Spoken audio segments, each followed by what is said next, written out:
Welcome to the Off the Ball Bank of Ireland Six Nations Roadshow, live from the RDS. And what a lineup we have for you tonight.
Anyway, let's give it up to Mike Tindall, everybody. Take a seat, Mike. All right.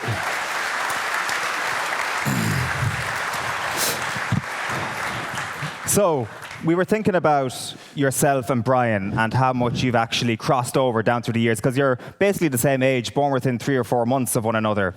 I assumed it was the Six Nations in 2000, but it actually goes back to way before then. There's a schools game, I think, in 1997. Was that here as well? Yeah, it was in Lansdowne Road. It was, yeah. There was a streaker, wasn't there? There was about 20 streakers. Yeah.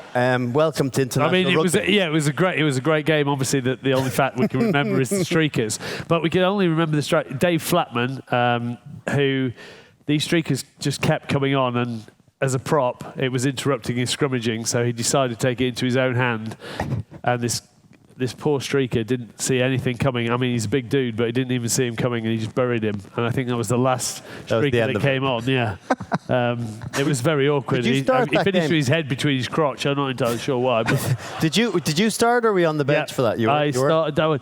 Yes, because there's about 10 or 12 of that team that have gone on to having great club careers, and some of them good internationals Yeah, actually, as when well. was that? Because I might not have started. Because Tom May was ahead of me to start off with in that Six Nations. Then his mum sent him off to an A-level study program. Obviously, my mum knew I was fucked, so she didn't send me to.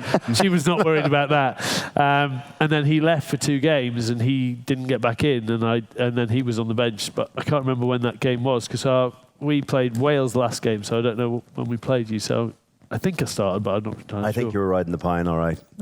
I was playing against this skinny kid that I didn't really like, but. It was an incredible England generation, to be fair. Obviously, yourself, Alex Sanderson, Andrew Sheridan, David Flatman, as you've mentioned, Ian Balshaw was on it, Johnny Wilkinson and Steve Borthwick also in that under-18s era. Did you know you were onto something special at that time? I don't know. We went to, after the 5 Nations as it was then, we went to Australia and we played 10 games in Australia. We scored a bucket load of points. We put 45 on Australia, and I think at that point we all came back, and a majority of that team got signed in. You didn't really do academies then. It was just into your first team squads, and you made it, and a majority of them did. So I think we thought it was quite special. You know, that everyone compared us to like Steve Ajomo's year, and I can't remember what year it was. 93 or something, or no, earlier than that, but. We were unbeaten, and we thought we had something, and then obviously Johnny got capped the following year, I think, and then we sort of, after 2000, everyone picked up alongside that. 2000 then, you both make your Six Nations debut on the very same day. I know we're going to play a quick clip here of your memorable moment from this afternoon, Mike. It was Twickenham on that afternoon. The scoreline 50 points to 18. It was an absolute battering in favour of England. So let's have a look at Mike doing his thing in the corner. Because there's an overlap here and Tindall might get the try. Mike Tindall right on cue. You know when you look back and you think, you see wingers score now, like Johnny May, who jumps 30 feet in the air and then puts it out. I thought that's how I looked, and then my feet are still dragging along the floor. There's the weight of the jersey you keep you down. I thought I could take off with those jerseys. We are also allowed to boo this whenever this clip comes up. And absolutely, one thing we're not going to see at the end of this clip is Clive Woodward jumping out of his seat, giving it the big one as England have just gone 30 points up in the match. He really wanted to hammer it home. He really loved you at this point. He was somebody that you had on your side from the very first moment that you lined out for England, right? I think Clive was quite. After '99, I got called into the '99 World Cup squad. It was a tragedy. Jerry Guscott broke his fingernail and had to retire from the game. It was sad. We lost a great. But he was really. He knew that the new kids coming through. So if you think he took over in '97, Matt Perry, Andy Long, he gave a load of 5 guys their first caps, and his whole thing was if you're good enough, you're old enough. It didn't really matter about the age. And then you go into that year, obviously after a World Cup sort of 4-year cycle, a lot of people retired. Phil de Glanville retired from international. Obviously Jerry did, and there was spots that came open, and that also, because I was at Bath, that opened a regular spot for me there as well. And it was good. And through that year, Bolsh got capped on the same day. Benny Cohen got 2 on that day as well, and then Steve Thompson. Then Benny Kay came in, then Josh Lucy, and it sort of really influenced that team going forward. Brian, that trip to Twickenham, a bit of a baptism of fire for you, obviously a few weeks before the day in Paris.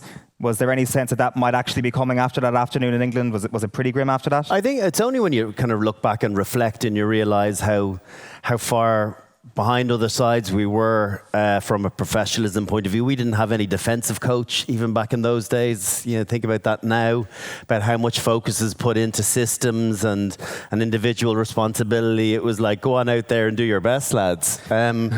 And we didn't do great, in truth. 50 points will tell you the story that needs to be told. So only when, I think it was Mike Ford was our first defensive coach, came in the next year, did we realise how we were lambs to the slaughter against any organised team. And that England team were obviously a coming side. They'd taken a lot of stick in '99 of not managing to get further than the quarterfinals, and they were sticking with Clive, and then you could just sense that there was something building. So, it was a difficult one. That one retired a few people before they probably thought their time was up. But bad defeats do that sometimes, and it wasn't the best of Six Nations debuts from my point of view anyway. It's that era as well when there would have been a social occasion after the match as well, right? Oh yeah, gave it a good go. Yeah. I actually remember it was our problem. It was a very the reason I know this was because I ended up going out with Johnny Wilkinson. I think it's the only time I've ever had a drink with him. Yeah, no. Right. 2002 until 2002, no one will ever believe this. He was fun. He didn't talk about the power of his mind going through the ball and the position and the yin and the yang of everything, and it's spiritual. If I'm not the ball won't go where I want it. What? I don't understand what you just said, Johnny. He was a lot of fun, and then it turned in. There's always a thing I remember him saying. He went to the cinema once. It was after he'd done the advert with Beckham and everything like that, and everyone sort of knew who he was and wanted to talk to him, and he turned around and he went out the cinema, and he basically never socialised ever again. It's quite sad because on that Australia tour, he's a deviant, I'm telling you. But he's actually a really good lad, right? He is. As much he is. Like I go and I work with him on ITV every year, and like you have a real laugh with him. And then he at the end of filming whatever 4 or 5 games together, and he'll go, let's catch up again. I'll go, yeah, sure.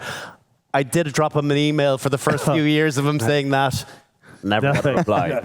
So now I just wait for it. So let's catch up. If it makes you feel better, I would have classed myself as quite a close friend of his, and I'd send him a message going, "Oh, Johnny, I'm in London. I know that you're here. any time we catch up today, he'll send me a message back 6 months later going, no, I'm not in London today. That sounds like my dad.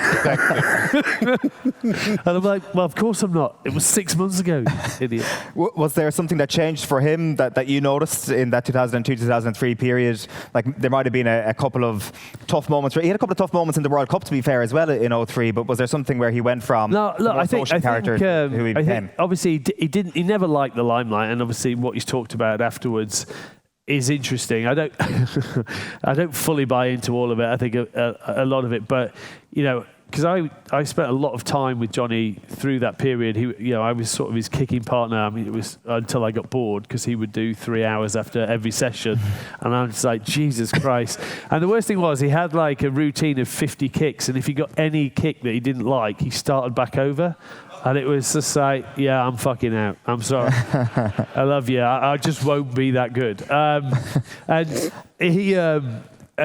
think I got to 2003, and I think after Clive's experience in '99, he put a lot of pressure on Johnny to just take points whenever, make sure the scoreboard was constantly ticking over. So he hit more and more drop goals. A lot of people say he didn't play any rugby in that World Cup, considering the rugby we played sort of through that 3-year period, and possibly the Grand Slam game. I don't want to bring it up, but when we won the Grand Slam in Ireland, And I think he really wore that pressure. I always, one thing that hit home was we were playing Samoa, and we had a 5-man overlap, and he hit a drop goal from scrum half, and I was like, okay, something's going on here. And I think Clive just lent into him, and that pressure really sort of got on top of him. But when you need him, he still hit the one that mattered. It does feel like Clive put a lot of pressure on you guys as a team as well. Like, when you talk about that Grand Slam game in 2003, he said before the game, whoever wins this game is going to have a real chance of winning the World Cup. He almost made it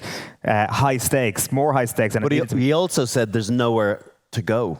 That was because you'd lost the Grand Slam and the 3 previous years. All right. No, that's the second time you've told me that. but I remember, because Martin Johnson had said it, that he said that Clive's last words were, if you don't win today, there's nowhere to go. Yeah. We can't go home, so get it done. Unfortunately, we did. But I think Clive was interesting like that. He did he threw complete hand grenades out left, right, and centre. But if you did it as a player, you were gone. You would or as a coach, you were gone.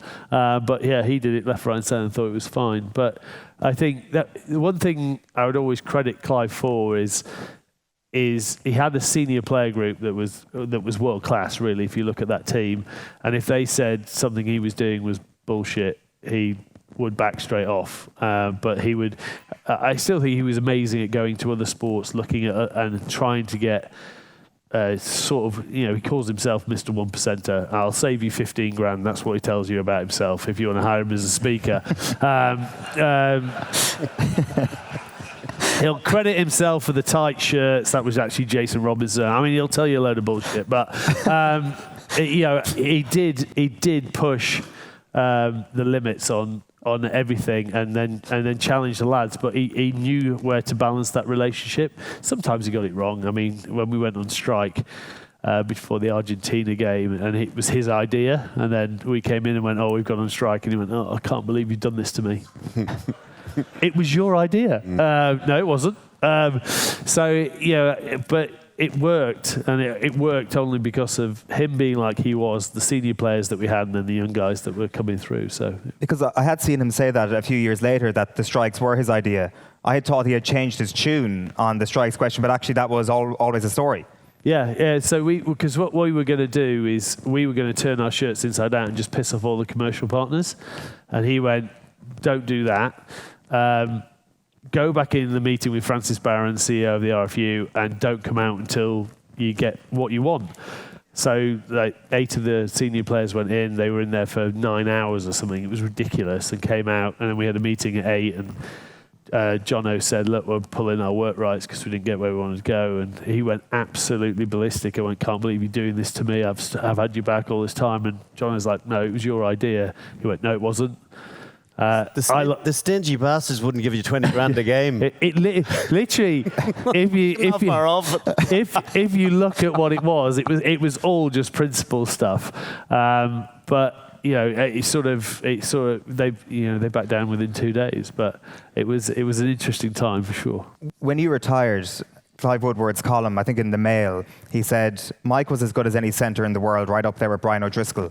Take a look at the recording of England's 2003 Grand Slam decider against Ireland at Lansdowne Road and watch their battle carefully. I think he's suggesting that you might have got the better of Brian on that particular afternoon. Well, I'm pretty sure he panned me numerous times. I always think it's interesting because I always say when I played against Dricko, as 13s, it's very rare you go toe-to-toe with a drift defence as it was back in the day.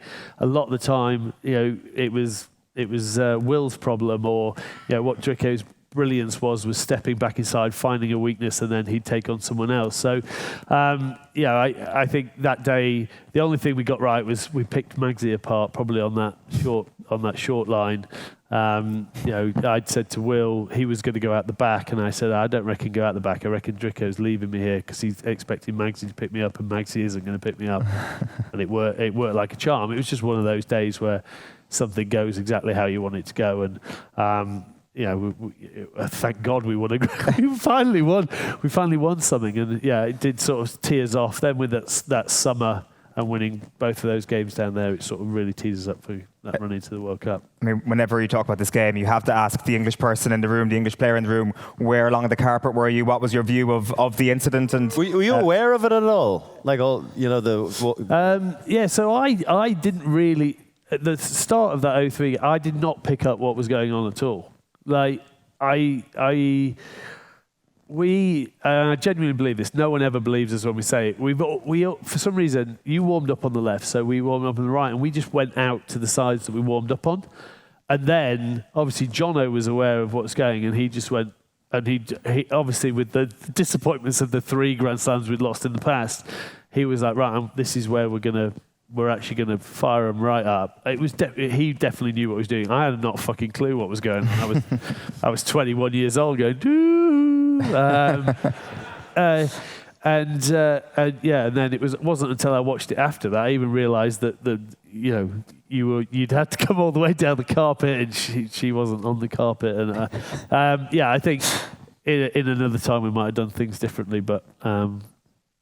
It worked, didn't it, at the end of the day? Or I don't know whether it worked. It's kind of irrelevant now. Yeah, because so much more would have been said about it that you'd riled us if we had managed to respond. But to be honest with you, we were so much better team than us that year. We managed to hang in for the first half. We just got blown away in the second half, and it just showed the gulf between the two sides. You went on to win the World Cup, and we were we kind of thought we had a great chance to get to a World Cup semi-final, but we were wrong again. I do wonder, actually, what was your view of the tournament after you get knocked out, Brian? Did you follow the semi-finals, finals? Did you completely switch off? Semi-finals, I'm a big rugby fan, and then so before the show, Owen made some reference to Tindall's big tackle on George Gregan, and I was like, I've actually never seen that final.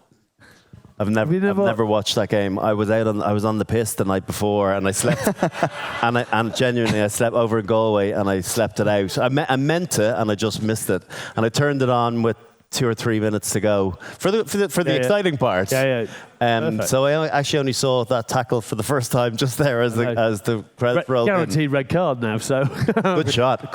Yeah. So anyone who knows Joe Gregan, good shot. We can play it again here, and I think the key thing when we look at the tackle is that Neil Back comes in to actually finish off the job here at a certain stage.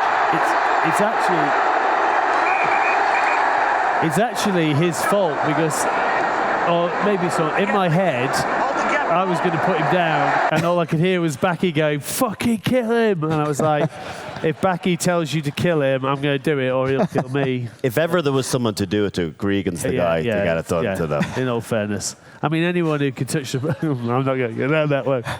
Yeah, a great shot. That was a really interesting campaign from your standpoint, Mike, because you're starting alongside, well, not always alongside Will Greenwood, to be fair, because he's got to come home for a little while in that tournament, but you're starting in the team all the way along until the semi-final, at which point you're replaced by Mike Catt in the midfield, and he plays alongside Greenwood. How does that conversation go, where the biggest day of your career at that point is taken from you? So we played Wales in the quarter-final, and at half time we were losing, which was quite rare at that point against Wales. They were shit. But in that tournament, they'd actually really found a groove. They, the week before, they'd pushed New Zealand right to the limit to a point where we thought we might actually be playing New Zealand in that quarter final. Thank God we didn't, because we would have definitely lost how we played. We probably overtrained that week and we were tired. And anyway, Dan Luger got sort of pulled off at half time, and they were putting so much pressure on Johnny. They put Catty on just to give another kicking option, and Catty played out of his skin, to be fair. And we sort of just started getting territory and possession back, and then Johnny was knocking over kicks, and then Jason Robinson does what Jason Robinson does. And afterwards, I was like, I sort of thought that there's a good chance Catty will start. He's played that well.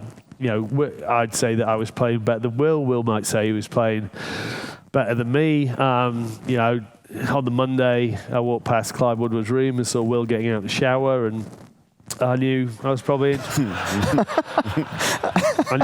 in trouble, if I was honest.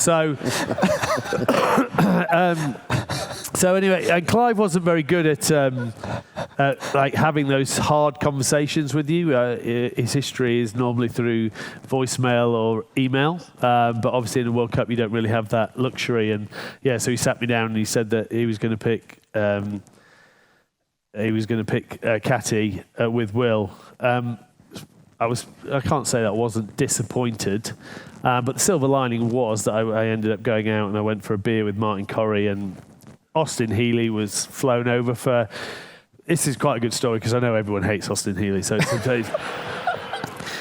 Austin, after the game against Wales, Dawson and Kieran Bracken were both a bit sore, and they got their heads together and went, I reckon if we tell Clive that we might not be fit next week, he'll fly Austin out. So they basically both went. Dawson went, oh, my back, my calf's gone, and Kieran went, oh, my back's gone. So immediately Clive, he'll say he calls it teacup, thinking correctly under pressure. He panics like fuck, basically. And so they told him on the Sunday night. Anyway, he rings Austin. He's like, Austin, you've got a flight tomorrow, Monday morning. You need to be out here. Both the boys aren't looking good. They might not make it. You need to be on this flight, thinking you're going to play in a World Cup semi-final. So anyway, Austin's like, yes, this is my time. I'm the best rugby player of a generation. Now they're going to see it. So anyway, as he gets on the flight, taking off from Heathrow, obviously the boys are keeping an eye on the flight, wheels up. They're like, Clive, we're fine. So going back to how Clive generally likes to drop people. So whilst Austin's on the flight thinking, this is my moment, Clive's left him a voice note for when he lands saying, oh, Austin, the boys are fine. You've got a flight back Thursday. And I've spoke to the Leicester coaching staff and they'd like you to play at Rotherham on Sunday. And so he lands on the Wednesday to this message, obviously. And then World Cup rules, they've got weird rules. So if you're not officially part of the squad, you're not allowed to stay within a 1.5 mile radius of the hotel. So he's literally on a hotel by himself. And me and Cozza took pity and decided to go and meet him for a beer. But it turns out that when I was in the Sydney Wharf bar, I tell this a lot, that's where I met Zara for the first time. Oh. So it was the best fucking decision of Clive Woodward's life. And that's why you now call him Sir Clive Woodward. It's amazing because there was obviously a lot of respect, even from Ireland towards this England team in the immediate aftermath. I mean, 2004, Six Nations. Eddie O'Sullivan had the great idea that this England team should be honoured. There should be, a guard of honour from your standpoint for this great England team. That was the conversation that we... No. Yeah, I remember. And I was... Sure, that went down. I was captain. That was the first time I'd officially been made... I'd been an interim captain for Keith Wood when he'd been injured before that, but he'd retired after the World Cup. So this is like... my first decision to put to the lads, I was like, I don't think I can even ask them. I don't think I can ask them. I think I need to make an executive decision myself here. I was like, that's not going to fly. It's just not. So it's the worst idea I've ever heard. Respect. The game's about respect. Yeah, but you can do that after. Yeah. Anyway, it got shot down very, very quickly, and it never saw the light of day. Thanks be to God. Imagine. I would have loved. We'd have gotten at home. Oh, we'd all been I would have loved that. Do you imagine how long it would have taken me to walk out on the field? Stood in the middle of it, going, "Oh, it's lovely. Oh, I forgot my gum shield on. Let's come back out." Well, we gave you the respect you deserve by beating you on the. Yeah. So that did the job. Everything changed after that World Cup final. We lost the old when you lose people and then suddenly you realise you haven't planned for the future. It got very difficult for the next few years. Did it feel like the relationship with Ireland changed from 2004 onwards? Because from the outside looking in, that feels like a pretty pivotal game. Maybe not giving the guard of honour was kind of putting your best foot forward at the start of that game. Ireland's relationship with England on the pitch seemed to be quite different after that. Yeah, but I think through any hardships and any bad losses and you learn through time, and I think scars probably healed and made people tougher in Ireland as well. And I think sometimes success goes the other way. I don't think we really planned for the next generation. Clive, we actually in that 2003 Six Nations we used a lot of players, but we'd never put time into the next who was going to replace, your Leonards, your Johnsons, your backs, Shawsey was in and out. We never really put a lot of time into who was the next generation. Plus, then the game was getting more professional. Injuries became a bit more common, so we lost a lot of players. And I think other teams. It's easier always to catch up than it is to stay ahead, and everyone started catching up and passing us. But there's no replacing those sort of generational teams. It's the cycle of sport. You see it the whole time. I think you see it in Munster, right? And we're still talking about Munster from the noughties team, which the players that have played for Munster since then have simply not been of that standard. They've just been a group of players. So teams go through these cycles, and particularly internationally, it's so hard to be competitive consistently. That's what's been amazing about the All Blacks and why maybe it's been a bit of a shock to the system, their fall from grace of late.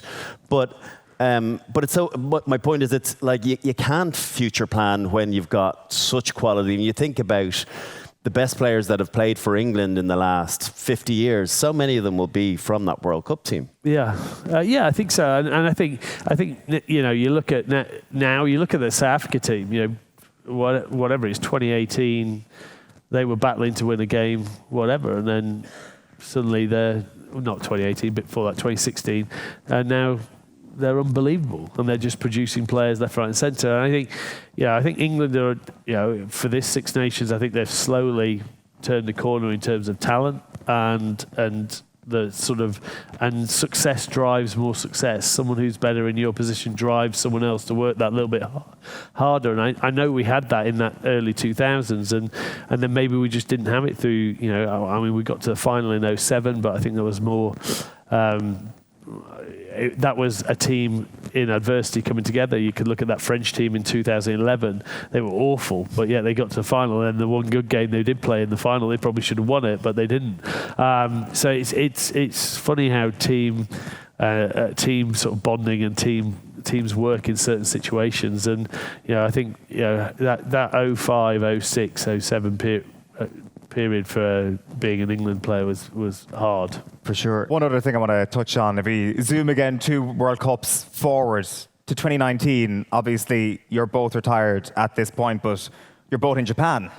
And right after Ireland get knocked out, I think the week after, all the pros are in Japan for a big competition, and you guys end up playing alongside Tiger Woods and Rory McIlroy. Now, people will have seen this online. I think we should lead with this, Brian, is obviously one of your greatest sporting achievements ever. The greatest. To this day, still the most fucking annoying thing you've ever done. So, and you've scored so many fucking tries that have pissed me off. But this, have a look at this. I wouldn't mind, but I'm a shite putter as well. Let's play this. Partner. That's Partner. another great roll. Do that. How about that? Wow. These guys can play. It's a monster, but the best part is the conclusion to the commentary here. Have a listen. How about that? Wow. These guys can play. Mike Tindall. Should be Brian I O'Driscoll. did not know that. I did not know that. I did not. Yeah. And Andrew Cotter, the commentator, sends that clip to me regularly. Mike Tindall.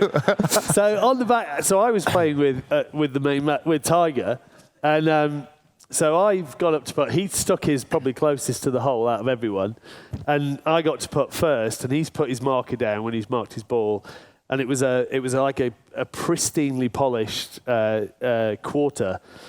And in all fairness, I put my ball down, I picked it up, turned around and went, there's no fucking chance you're having that back, right?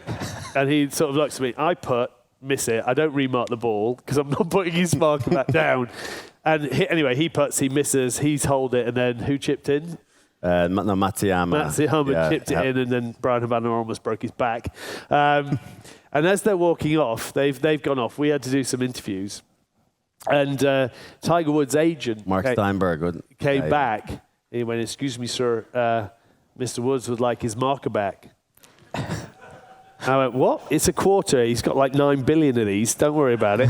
And he went, no, sir, that's his 1967 quarter that was given to him by his father. He's won 14 Grand Slams with that, majors with that coin. I said, oh, right. Time to come and get it. And obviously, Americans have no sense of humour. He was like, sorry, sir? I said, if he wants it, time to come and get it. Sir? I said, tell him to come in. And the guy turned around all confused. I was like, oh, I'm just fucking with you. And he gave him it back. But it was, I would have loved to see him go back and go, Tiger, he says you've got to go get it yourself. Because we hit some shots beforehand, and you're working out the yardage, and then you get up to the tee, and I was like, it doesn't feel as far. And then Tiger and Rory come up, and I know Rory a bit, and so having a bit of a chat. And the next thing, I'm thinking about hitting. I was like, I've been trying 7 irons, and then I was like, I think this could be a 9 iron. And anyway, Tiger has this little conversation with Rory, and he says, what do you hit? And he goes, oh, soft 9. I was like, I can't hit the same club as Tiger Woods, that's for sure. So anyway, I ended up hitting an 8 iron, and I flushed it, and it was big. It was a good shot, over the top of the flag, but long. Anyway, we used Rory's shot, which is 22 feet or whatever it is. And I was in a hurry just to get it done, because get out of the way, you're almost an irritation to them for these gimmicky games. So I'm about to hit the putt, and I was like, I should probably ask one of the best golfers in the world what the line is on this. And he tells me it's like 4 balls out on the left, which was about 3 more than I was about to hit it. Anyway, I hit it, and I am a good putter, but I hit it, and it was exactly where he said. It's the one time in my life, and it never left the middle of the hole. And next thing, I hear him, partner, and high five. And then Tins comes up and high five, and then I was like, where are you, big cat? Get over here. I'm walking around the green looking for him. I would have walked 2 miles to go and get a high five from Tiger Woods. So he comes over, gives me a high five. I'm holding this high five, and I'm thinking to myself, what's an uncomfortable amount of time to hold this up here? Leave it there. He gave you. He was all right, actually. I didn't really have a chat. I got a photo with him and didn't really chat. He was talking to me, but obviously Steve, his Kiwi former caddy, was obviously a rugby league fan. He was like, yeah, 13 guys. And I was like, yeah, 13 guys. It's wrong sport, but yeah, it's 13 guys. Physical. He tried, though. Listen, Mike, there's so much more we want to chat to you about, including getting your preview for the Six Nations. We're going to do that in part 2. We're going to get Andrew Trimble on stage with you, Andy Dunne and Alan Quinlan as well. But for the time being, give it up for Mike Tindall, everyone. Right. Women's Six Nations is coming up in around 10 weeks' time. Delighted to have a couple of players from the 7s and from the 15s team coming to join us. While we get them up, have a look at this Eve Higgins piece of magic from the 2025 World Cup. Clings on up to the 5-metre line. Quick pick, numbers intercept Higgins.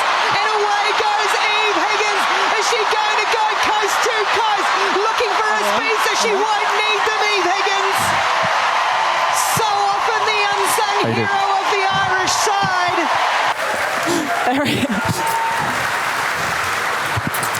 Eve Higgins and Adam McGann, everyone. You're very welcome. Thank you. Thanks. Probably don't get tired too much of watching that back, Eve. To be fair, I actually need to tell the Rugby World Cup page, I think, to stop putting it up, because the amount of times I get a message tagged you in a reel, I'm like, please stop, please. It's an incredible moment, actually, that maybe sums up that moment in the World Cup for Ireland, because it kind of felt, until that intercept try, it could have gone either way for you on that afternoon. It kind of felt that if Japan get into score, as you'll have seen on screen, there had a couple of bodies out wide, it could have been a fairly hairy situation for Ireland. But in the end, the scoreboard looks comfortable because of that situation.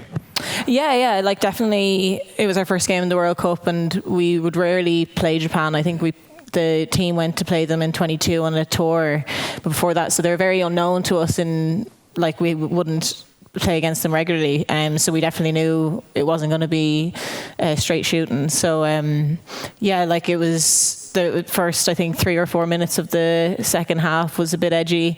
They scored, and they were, I think, about to score again, and thankfully I think it showed. What a longer clip of that would show is the defence beforehand, where everyone's scrambling back. So it was good to get a start, like a win like that in the World Cup. Anna, I am keen to bring up a positive moment straight away from the 2025 World Cup. Is it a positive memory, or does the France game just loom large when you guys think about the tournament? It's the France game will probably loom large for the rest of our careers, but the World Cup as a whole was an incredible experience, both on and off the pitch. It's very unfortunate that we finished it on the pitch like that against France. It could have gone either way on the day. It wasn't our day, but it probably gives us a little bit more, I suppose, fire in our belly to go back again, and leading into Six Nations in a couple of weeks' time, like, we're ready to go, and we know we've a point to prove against them. So yeah, I'd say we're probably coming back for them pretty quick fast. Sorry.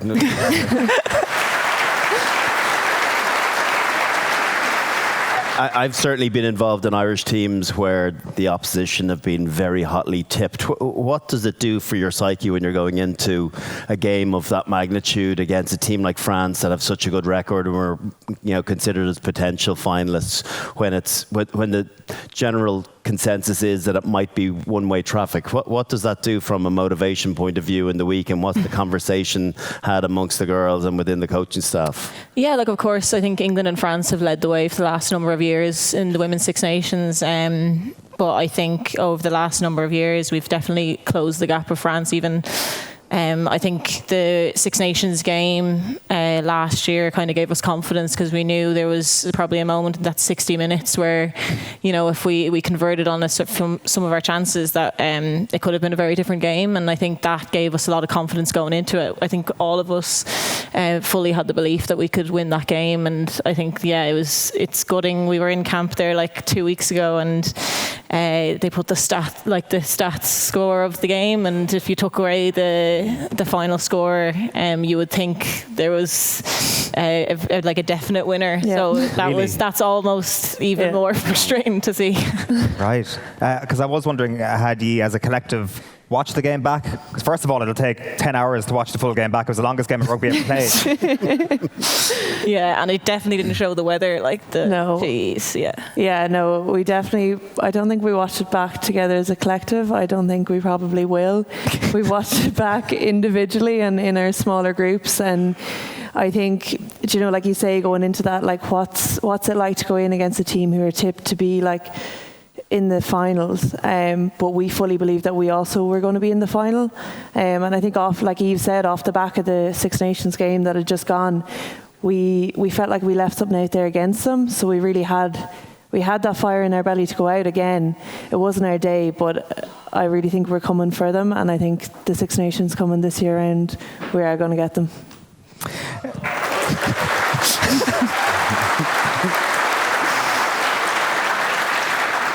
It does kind of trigger with something from early in your career, Brian. Even when we were talking to Mike earlier on about getting hammered by England in 2000 and then turning them over in 2004, how quickly the influence shifts in a rivalry. It kind of feels like your team is on that trajectory at the moment, where even if you go back to 2022, winning the wooden spoon and in the space of 3 years. That is a hell of a turnaround, and feeling on the same footing as a team like France right now. Do you look back on that and say, geez, we've done really well so far in the journey of this team? Yeah, 100%. Like even going back to beating the Black Ferns in WXV1, no one expected us to be near them. In the first game in WXV1, we went from the third rank competition of WXV3 in Dubai the year before into WXV1, where before going into it there was chat around whether it was healthy for us to be in that league, and like obviously the belief within us is huge, and that comes from performances, and we want to beat World Cup contenders, and that is the likes of New Zealand, France and all, and it's from past performances that we believe that we can do that and continue to do that in the future.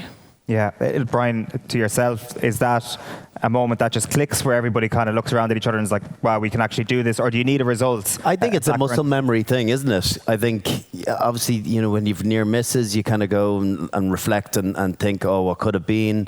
But I think it's when you kind of break the seal of once in a really big game, and I'm sure the Black Fern game must have been significant. When you know that you're capable of performances and victories against some of the best teams in the world, there's no reason other than yourselves that you can't do it again and again. And it's just a consistency of performance and a continual improvement on your own standards. So it does feel as though it's a seminal moment. Not a seminal moment, I think that's a bit drastic. I think it's a very fruitful moment, even in defeat. The realization that in a massive game like that, you can push a team of France's quality that close. And on another day, it could have been a victory, but it should inspire huge confidence going into this Six Nations. I think the turnaround has been amazing in the last few years, considering I was part of the Rugby World Cup board for the last World Cup cycle, and Ireland weren't even in the World Cup. It was painful to talk about it, and it just felt wrong. So to have looked at where the team has come, we shouldn't have been in that spot 3-4 years ago, but to see where the coaching staff and the players have put this Irish women's team is brilliant, and I think we're all behind you and looking forward to what might come in this year's Six Nations.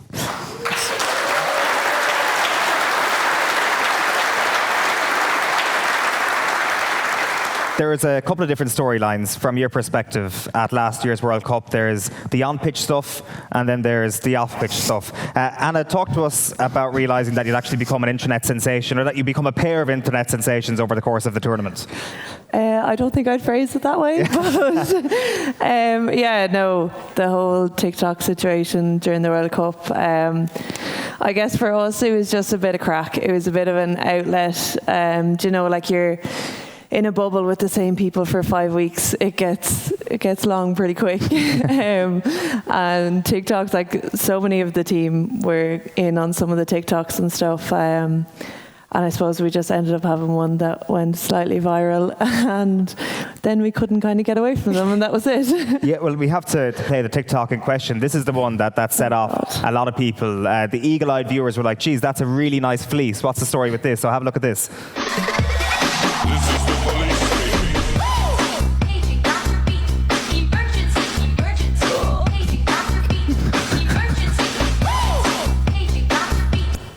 So the fleece there, the release the fleece movement ended up becoming a thing because anybody outside the camp had never seen that piece of Irish rugby kit before.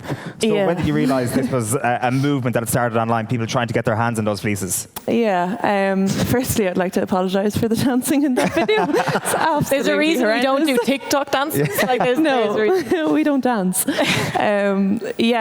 actually didn't realise. So Canterbury had done us a solid and had made this fleece for us. I think our manager requested that the girls wanted something comfy for the hotel that was RFU that we had to wear, so they came up with this. And well, the funny thing is, when it first went into the group, to be fair, it's on social media, it was in comments, but I won't say or name the player, but there was a comment of oil spill ? for the patterning. So, but yeah, surprisingly, it was. Surprisingly, people loved it, and then realised they couldn't get it. And in true Irish fashion, if you can't get a fleece, they made it go viral so that Canterbury would actually release it. Yeah, I still don't know why. It's a lovely fleece. But do you still have said fleece, and do you still wear it? I do. we all do. Yeah, and there's still. It's so funny because like. I suppose when we're at the World Cup, you're in this bubble and you're fully focused on like rugby and the World Cup and everything, and that was a little bit of an outlet. But then you come home and everyone's like, "Oh, the TikToks, the fleece," and you're like, "Oh God." Yeah, everybody's actually seen that. We've turned into TikTokers and then rugby players, which is a weird change. Yeah, it was bizarre, and it was just the whole thing in itself was bizarre. But I suppose when you actually look at it, it drove, I suppose, the fans and the people putting eyes on the World Cup and the Women's World Cup as a whole. And we even had like a girl arrive to one of our games with a sign saying "Release the fleece" 2 days later. And then we had other like younger girls coming up being like, "Oh, we don't actually watch rugby, we just want to come see you." And we were like, "What?" Like amazing. It was bizarre, but it was a way, I suppose, to grow the game as well. Because we were chatting backstage about like who were the most followed social media people in rugby, and I was like, it's Henry Pollock, and you're like, it's clearly Ilona Maher still. Yeah. It's amazing how much the women's game seems to have got a march on the men's game in terms of individual profiles online. That seems to be the case, particularly in the aftermath of last year's World Cup. Yeah, I think it's. I don't know the difference. I don't know if it's just that. It's just a bit more people post their everyday lives in the women's side more so than the men. Like there is men coming out and doing it, but for some reason I think it's there's a lot more TikTok content and stuff that people have kind of went to because people want to see it. Like I think one of the biggest things from that whole TikTok time was like the amount of messages and comments we were getting from men as well who wouldn't watch rugby but said they tuned in to watch us because they saw our TikTok. So there must have been just a huge fan of the fleece, but it just shows like I don't know, but I don't like it. Just shows the reach obviously of social media and stuff is so huge that you're going to tap into a market of people that wouldn't necessarily watch rugby, but then they see personalities online and that's who they want to see. So it's just a whole other thing that I don't know why the men don't actually do it more, because like you saw the Pollock and a few of the English lads doing a little we wouldn't do the dances now, but their video went quite viral, and like people kind of want to see that, like behind the scenes and just the chilling behind the scenes. Yeah, because Johnny May was on Mike's podcast saying that Borthwick is going to be very frustrated with the behaviour of the Northampton lads dancing on TikTok. It feels that the men's game just takes itself infinitely more seriously when it comes to matters that don't matter at all when it comes to on-pitch performance. But even actually accessibility as well, I would say about women's rugby and at the international level, they have a very clear understanding of the need to market themselves and their game and their accessibility.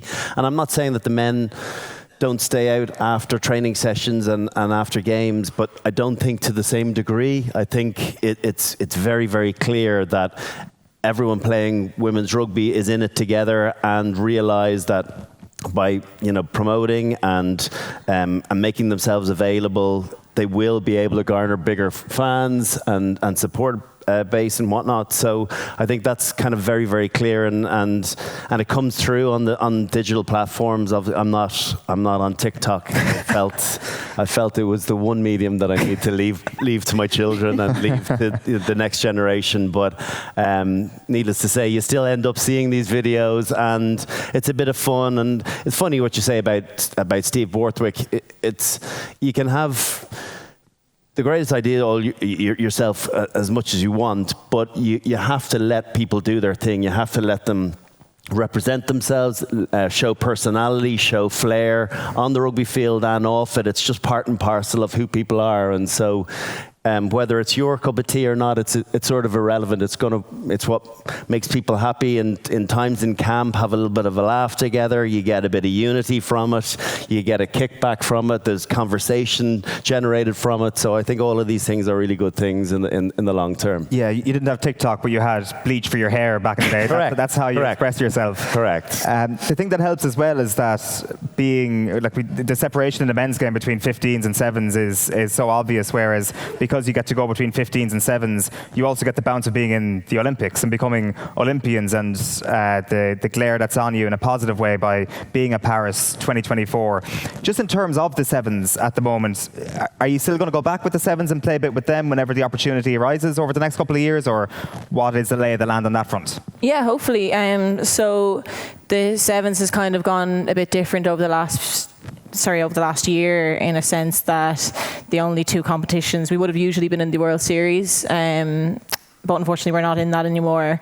So we have two competitions in the summer, so that's the only international 7s competitions for Ireland this year. So that's in July, I think, in Europe, in the Europeans. So yeah, like hopefully post Six Nations, there's scope to go in between both. Because to be fair, like both of us have gone in between both in the same seasons. So it's definitely doable, yeah. Because Anna, for you, coming from a hockey background to start off, where rugby wasn't your number one game, I presume 7s was a great entry point. I know you would have gone straight in with Connacht as well at the very start, but 7s would have maybe got you to the top level where playing for the 15s team was going to be the outcome. Yeah, absolutely. I had no idea I was ever going to play rugby. I tripped and fell into rugby, to be honest. But it was at the time when they were recruiting for 7s, they were recruiting athletes who they could turn into 7s rugby players. And somebody up there saw me and offered me a contract. But that was definitely my entryway into rugby and into playing 15s. And I don't think I would be here today if I didn't have 7s. It was such a pinnacle in the start of my career.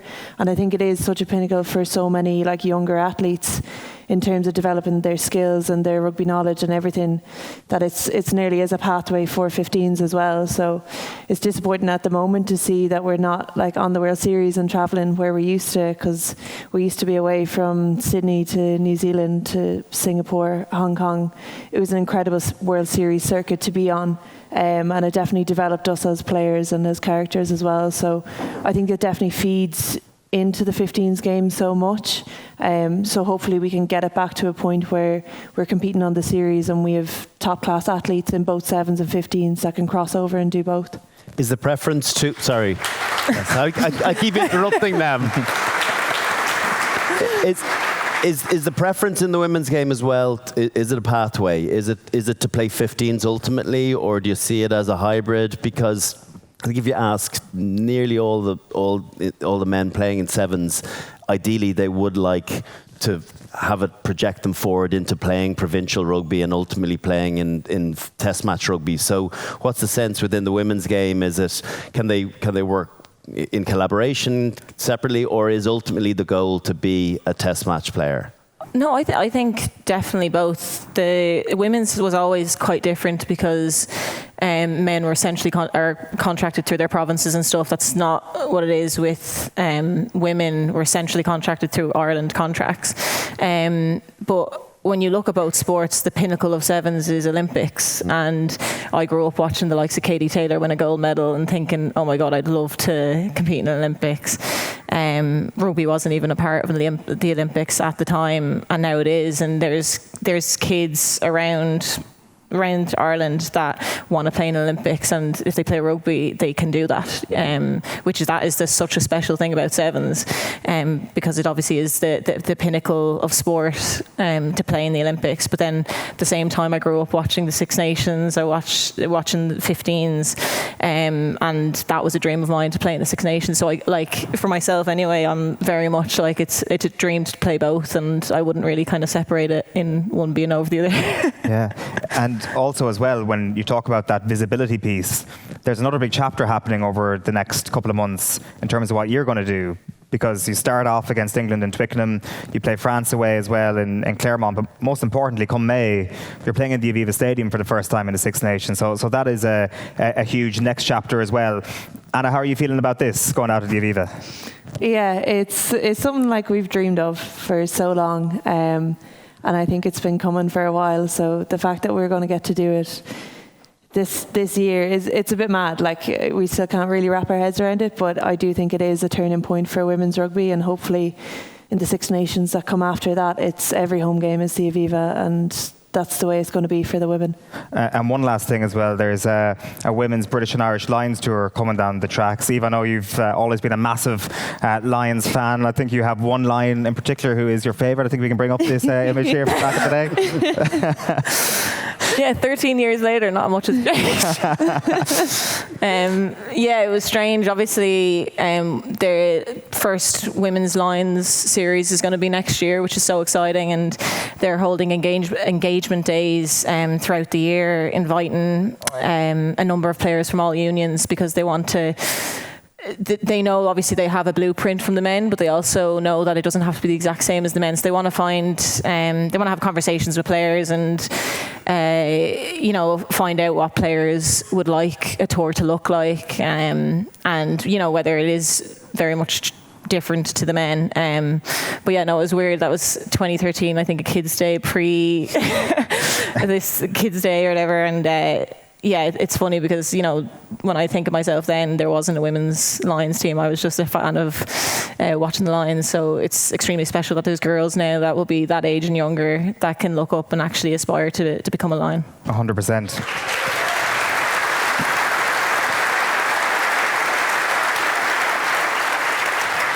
Just a reminder as well, it's May 17th, the game against Scotland is on the Aviva, so get your tickets for that. It's going to be fantastic. Anna McGann and Eve Higgins, give it up for the pair. Brilliant. Yes. Thank you.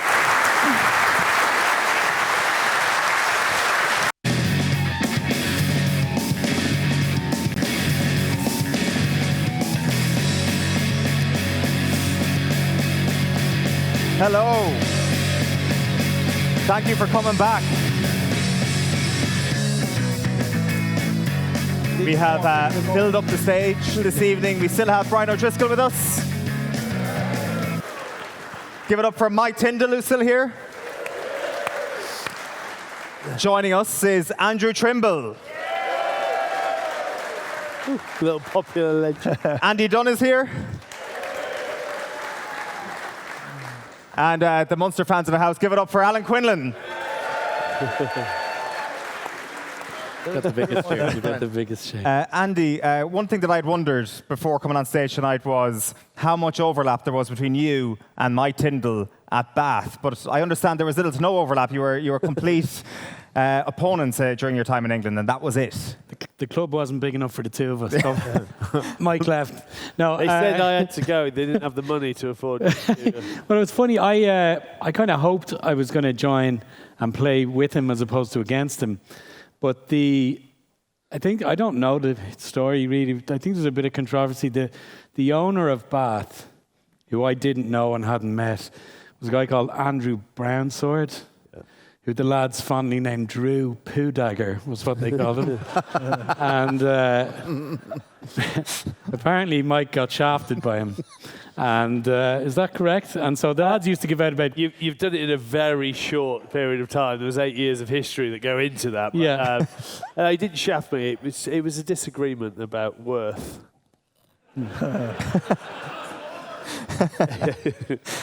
So yeah, they got me on the cheap instead. You ended up rooming with David Flatman, who we were talking about earlier on, the fella who nearly killed the streaker back in 1997. Yeah. So Flats, he was so kind. Actually, I moved down. I'd had a couple of years in London. John Connolly Knuckles had signed me to go to Bath, and I had nowhere to live. I was like little Jack London with my stick and hanky. And Dave Flatman said, "Come and live with me." So.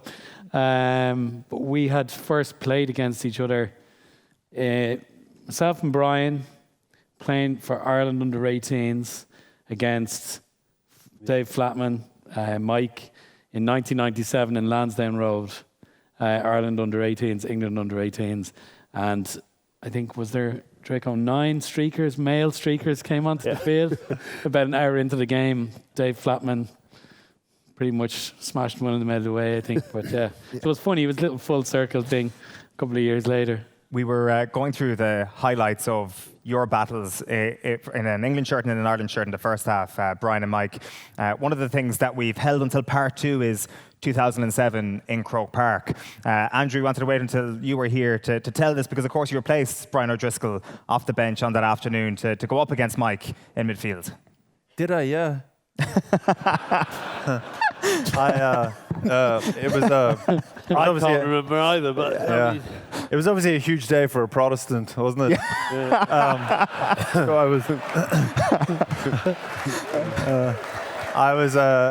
I got off the bench at the end, didn't touch the ball, ran around for a couple of minutes. I didn't make a huge impact on history that day, let's face it. But I understood the enormity of the occasion. And I went around the changing room, got my jersey signed by everybody afterwards, and I thought, right, this is brilliant, this is special, this is a bit of history, something to hand down to my young fella. Left it in Carton House, came back on the Monday morning. Someone had rifled through all the bags and stolen my historic Croke Park jersey. Yeah, so typical. That's the way Protestants get treated after after I did my bit for to make history at Croke Park. Just one of those things. Was the game still in the balance when you were going off, Brian? Yeah, I think we were only 30 up at that stage. So yeah, I actually don't remember getting subbed off. Well, that's what the facts say. Unheard of. Yeah. Just fresh legs and put me on, coach. I'm ready. Wasted fresh legs. When you're 30 up, you probably can have a club. Given the token Prada cap. That was. That's okay for me to make those jokes. What's interesting is that it was yourself and Andy Farrell was the England midfield partnership that day. Again, according to the records, I'm not sure what the memory is. Maybe this information is totally wrong. What sort of centre partner was Farrell? Yeah, look, I think if you look at what he is as a coach now, I think the leagueies are so different. Their energy that they bring and their positivity, like we always say in rugby union, it's always a sappuccino. You're always moaning about something, whereas the leagueies are completely the opposite. And he was that. I mean, when he came over, his knees were pretty beaten up, but he still had that sort of gravitas. Me being from up north as well, and having watched. I was a Leeds Rhinos fan, and having watched him and Jace coming over and being able to play with Jason, then him coming, it was a big deal. I think we're probably the heaviest centre partnership you've ever seen. And he's just calmness and how he just approached and went about it was always detail led, and it was good to play with him. Obviously not that day. I look back now, and I always say this about Ireland: when there's a reason for them to win, or you think of Axel's game, or 2011 Grand Slam game where they were at the championship. All they could do was fuck our party. They did. Foot and mouth 2001. I've been there too many times. We were never going to win that game. It just meant too much. And when it was such a great experience, because you've had all, from our side of it, we'd had people coming in to talk about the history and explain everything that was going on, what you expect. It's going to be this really hostile environment, and then rugby did what rugby does, and everyone respected everything. It was an amazing experience. We fully understood what we were walking into, the respect on both anthems, and then went to war. Well, we didn't really go to war. We rolled over and nuzzled on your teeth. But it was an amazing experience. Yeah, we played there again. We never won there. So fortunately, you've moved back to Aviva now. So it's fine. We can win there. Have we won there? I don't know when we last won there either. But Quinny, you were missing that year. You were out injured for a lot of that campaign. And I was back. In 2006, I was out with my knee. I was in the stand. I had to buy 2 tickets to go to the game, would you believe? But I was on the extended squad. I would have trained with them right through that Six Nations. But I added to my international training caps. I think I'm the most capped international. I definitely have the most training caps in history. But as Mike said, it was crazy. Like the emotion of the day, the history of it. I was kind of laughing at John Hayes. He was crying. He never shows any emotion. But it had that feeling that, as Mike was saying, it just, no matter what happened, Ireland were going to get a result there, and it was incredible. And it's one that people remember for a long time. Yeah, when you talk there, Mike, about the influence of one team in this England-Ireland rivalry and how this power tends to shift from generation to generation is too broad a time span to put on it. It does, however, feel that we're in the middle of the influence shifting at the moment, where England are about to take the upper hand in this rivalry. We'll still see how things pan out in this year's Six Nations. I mean, I would never have said that if I was one of your own, but look, I think England are on a really positive place at the moment. I think, you look to where we were. I was going to bring a hat with me because I said something on the podcast this week. I've got a hat at home that says "Make England Great Again." It was from before the. Before the France World Cup, when we were just shit. Borthers has just inherited this hellhole. Faz gets caught up in that whole thing about the high shot, and then is he going to be banned? And everyone just basically, nothing was going right for us. So I had this hat saying, "Make England Great Again," and we sort of, Borthers has done an unbelievable job, really, considering the pressure he's been under and how methodical he's done it. I mean, boring at times, but you're now seeing sort of proper green shoots, more than green shoots, really. And now I'm to a point where I'm quite confident again, so I'm going to get my hat and rub out, "Make England Great Again," and "Make England Hated Again." So I think we've got to get, I think people have felt pity on us for too long now, so I want us to get back that arrogant English sort of swagger where everyone just hates us again. So I'm going to change my hat to "Make England Hated Again," and I think I'll do a good job of that. To maybe bring the crowd back on side again, is there a case to be made that Ireland have been underplayed coming into this competition, Andrew? Ireland were comfortable winners against England last year. England ran in a couple of consolation tries at the end against the Aviva. If it wasn't for Marcus Smith 2 years ago, Ireland would have got a famous win in Twickenham. So are these a couple of facts that we're overlooking at the moment? I don't think so. I don't think we're underplaying. I think I'm worried enough about next week. I'm worried enough about 2 weeks after that at Twickenham. I think that's a reflection of where we're at, and I think there's a nervousness and a kind of anxiety that we haven't felt in Irish rugby for a number of years. And you're talking about hate. I mean, we developed Irish rugby. We developed this rivalry with South Africa. We as far as South Africa was concerned, we didn't even exist until five years ago, and all of a sudden, all of these South African internet gremlins just. There are a lot of them. They are incredible. They just have their presence felt on every internet forum, YouTube, whatever. They might be in the room tonight. What's that? There might be a few in the room tonight. They get everywhere. You can't say anything. They'll be everywhere. So, but that hate. I mean, you're saying "Make England hated again." I mean, it is a badge of honour when you're disliked, because I mean that's the reason why I've always hated Leinster, because they've. This has been my most enjoyable experience at the RDS.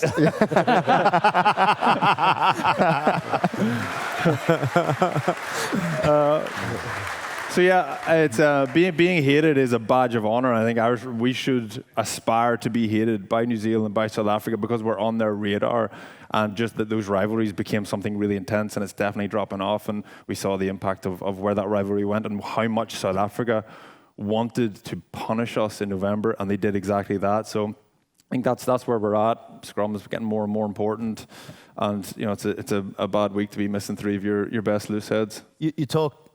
Trims about being hated, but actually I'm interested to understand, why are we so disliked as a nation these days? I don't know if you saw it during the week. Bobby Skinstad, the nicest guy in the world, was bagging us, saying that we're, I don't know whether he was talking about players, arseholes. Yeah.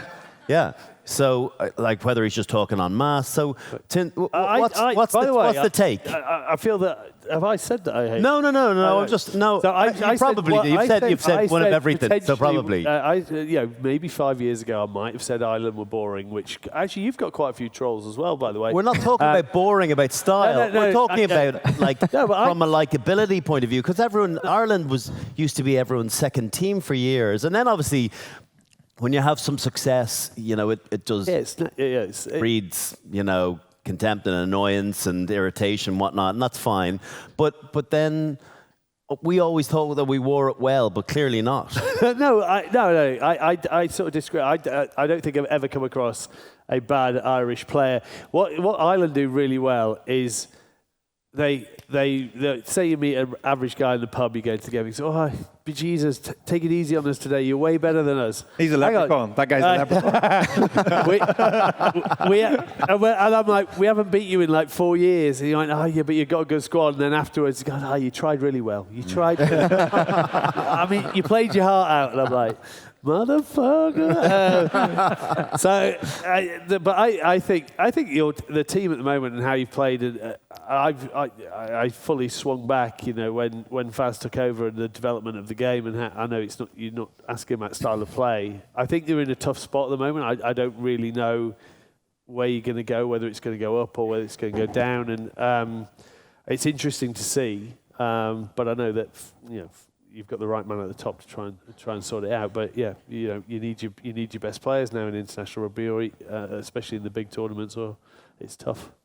Andy, give us the optimism levels before next week. Well, I mean, I think Farrell's hand has been forced. I don't think he would necessarily pick 5 or 6 young, unproven players in the Six Nations. It's not been the Irish culture to do that for years, because they tend to value the Six Nations from a revenue point of view, and in terms of successes, it's almost a must-win to keep the money coming in. So they don't treat the Six Nations as a cycle between World Cups for development, whereas the likes of France potentially would, and they'll often field 10 to 15 players across a tournament that we wouldn't be familiar with. So I actually, in that sense, if his hand is forced, and it is this year, and we then unearth 3 or 4 players out of necessity, I actually think that will happen, and it's a trust in the grassroots development that we've got, which is pretty phenomenal. The game is producing these 18, 19-year-old little freaks. They're coming out big. They're media trained, they are polished, they're athletic, they can go into an environment and not get phased. When we think back to what we were like at 18, 19, so raw, what we're kind of getting now is a system that is producing people who are ready to arrive almost at the highest level. And I think that could be a real plus for us. Even if we finish 3rd, 4th this season, we've got 4 or 5 new young-blooded players who can potentially still be around as backup come the World Cup, Okay.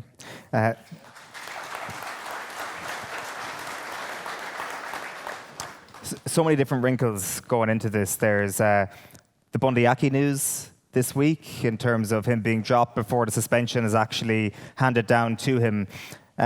Is there any chance that this is a really excellent ploy by the IRFU to kind of get in front of this and say, listen, English referees and everybody who runs World Rugby, we're actually the good guys. We take bad discipline really seriously in this country, and they just got out ahead of the Bundee Aki thing, and we're going to see him again in the last 2 games. It's about as elaborate as Trump's when the time he got a shot in the ear.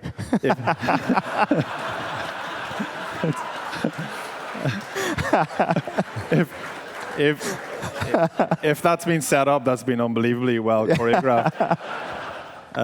Sorry, Brian. No, that's a better answer than I was going to come up with.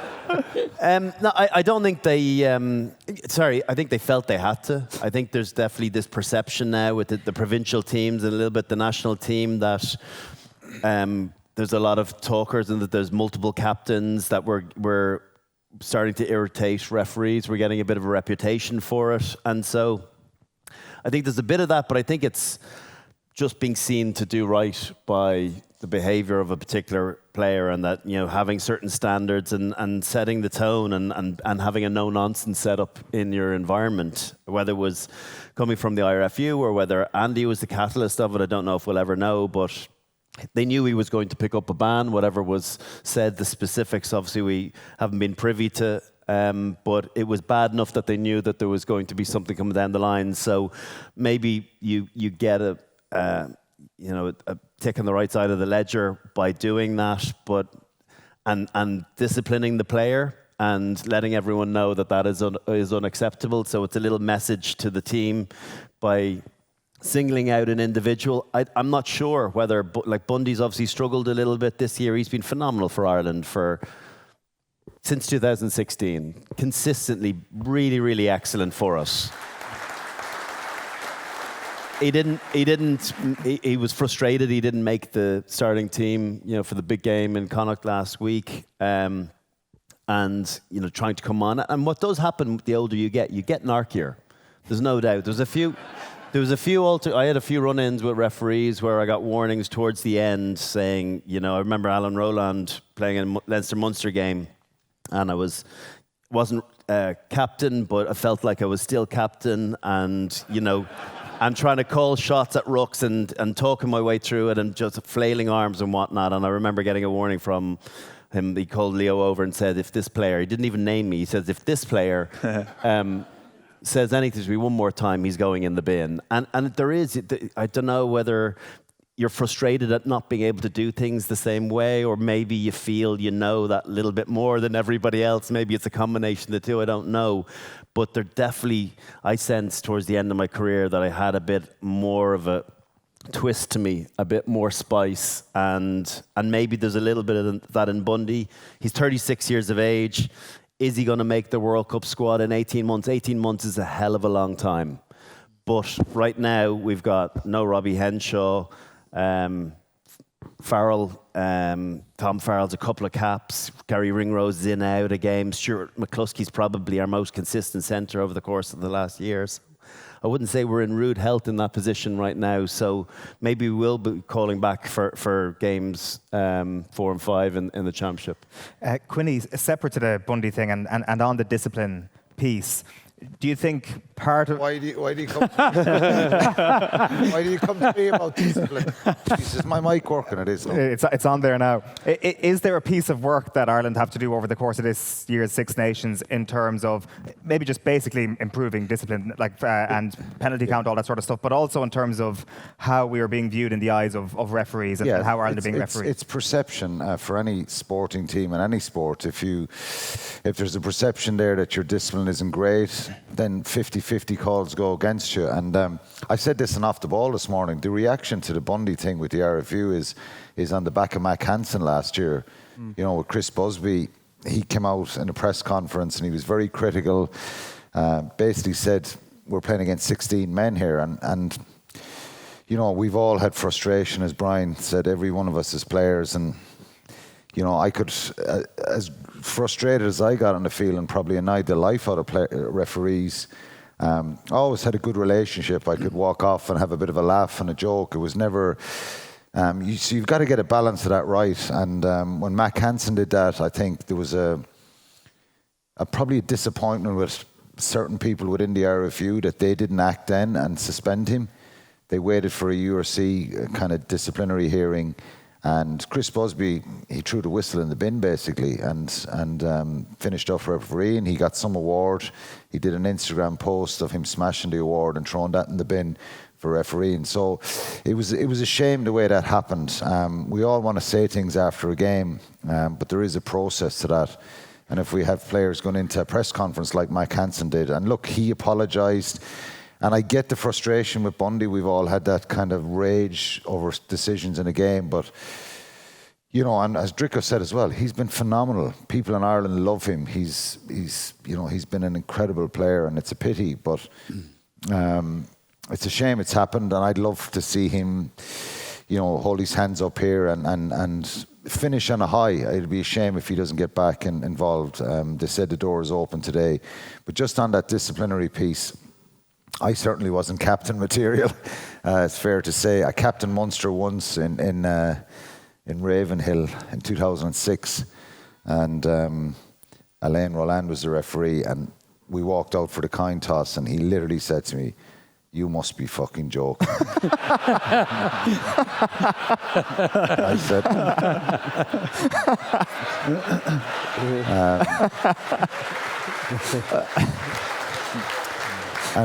and I genuinely said, "I'm as surprised as you are by this situation." And I said, "I have a license to talk to you tonight." And honestly, it was that game, my discipline was impeccable. It was yes sir, no sir. And afterwards we had a great laugh about that. So it was only once, but maybe that could have been the answer to my problems if I was given a bit more leeway to talk to referees. But I think the modern game, and I played under Dricko, Paul O'Connell, Mick Galway, Keith Wood, Jim Williams, my experience, and Michael probably, and the lads will agree with this as well, Martin Johnson had a way of picking his moments, getting the timing right. Dricko had as well, and those other captains that I spoke about. And I think we have a situation now in modern day rugby where, because of the TMO, there's, check that, check that, check that. And referees are getting sick of it right across the board. In the Gallagher Premiership, URC, you see it a lot. So there's only so much they can process and take. And they do get decisions wrong, and you've got to accept them. There is a human error side to it. The frustrating thing at times when TMOs miss stuff, and they're in the background. And we hear referees saying a lot, my TMO is going to check that, but there's 3 or 4 people shouting at referees. Ireland's discipline hasn't been great, and that's been acknowledged by Andy Farrell. I think James Ryan captained Leinster a few times a couple of years back, and Matthew Carley at one stage, I think, refused to talk to him in a match against La Rochelle, if you remember, over in France. I think Caelan Doris is a great captain. What a player. He's world class. He just has to come back a little bit from questioning every decision, and that's the reality of it. So mixture of being under pressure probably in the last 12 months in certain games and just getting that balance right. But I'm not patronising Dricko here, but he had a way of doing it. He worked really well with Paul O'Connell at times. If you remember, Paul was pack leader. If there was stuff went on up front, you nearly had a relationship with the referee that he could talk to Paul. You kind of would give permission to talk to Paul or make a decision. So, and it was a really good system where, the referees just they don't want all this noise and screaming and shouting at them and that kind of pressure. So it's about picking your moments, and I think Caelan Doris has got to do that right for the Six Nations. And it's like a scrum, a prop going down all the time. If there's a perception there that he bores in or he loses his feet, referees tend to go that way. So Ireland have to change that perception a little bit and just really work on that discipline, because it was a hallmark of probably 22, 23, 24 of Ireland's success. Speaking of being patronising, I got to... I haven't said that nice about you yet, Trimby, but I will in a minute. I one season got the opportunity to captain Ulster. Rory was getting ready for it was Lions season. He wanted to focus on that. So myself and Rob Herring stepped in to co-captain, which is a novel idea. Very unsuccessful, I would say. No one in the right mind would say it was a successful season, but I was just delighted that he was there because I was able to blame him, and it was mostly his fault. But we were playing Bordeaux away from home in the European Cup, and it was maybe my first game or second game as captain, and JP Doyle was the ref, and I was just bitching and whinging and complaining and just being a complete baby. I didn't know what I was talking about. I was wrong. JP Doyle eventually got fed up with me, turned to Rory and said, "Would you have a word with him?" And Rory said, "Give him a break, it's his first time."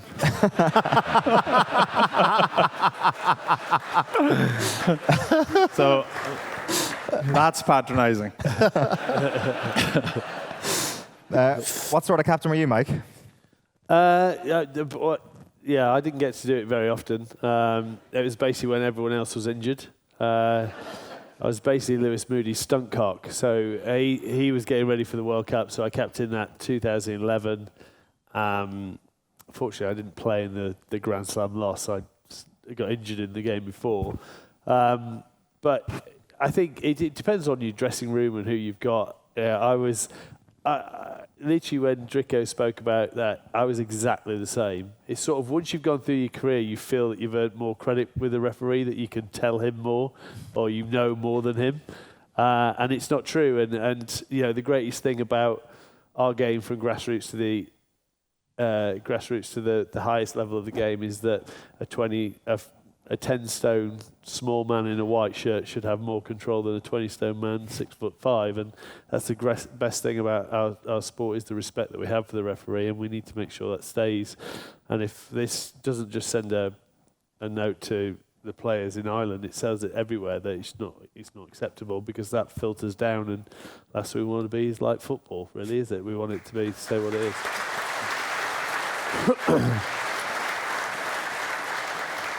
Andrew, the other big piece of news this week, obviously, is Hugo Keenan fracturing his thumb on Tuesday, it was this week. So another big setback to the Ireland squad going into the Six Nations.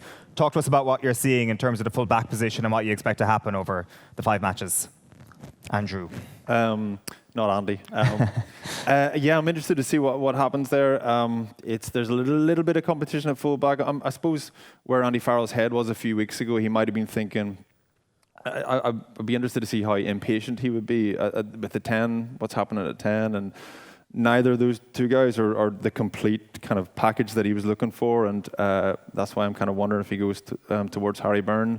And then in the back three, yeah, Hugo, I'm led to believe he is a really important contributor off the field in the run-up to the game. He runs a lot of the preparation around backfield coverage and understanding defence and closing the gate and even looking for space in the backfield. And I'm not sure if I was aware or thought that he had that kind of real... Obviously, he's a senior player, but I didn't know he was so vocal. He's at the front leading the way. So he's a leader that obviously we all know what he does on the pitch and how important it is.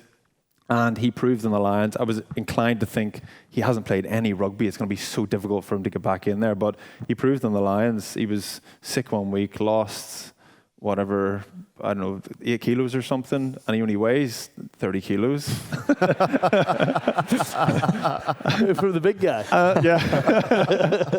And just him being able to get himself into shape and get himself test match ready for Lions proves that he is a safe set of hands and he can deliver whenever it's important. So I think he is a huge loss. I think it opens the door for someone like Jacob Stockdale or Jamie Osborne. Jamie Osborne. I feel like Farrell is inclined to go Osborne, just him being shy game time. Jacob has been putting his hand up. I'm interested to see what happens with James Lowe. I feel like he hasn't been performing like vintage James Lowe. But I just wonder if this might be one where Farrell can kind of wave the magic wand, have a word, and get a big performance out of him. I feel like it's a kind of last chance saloon for him.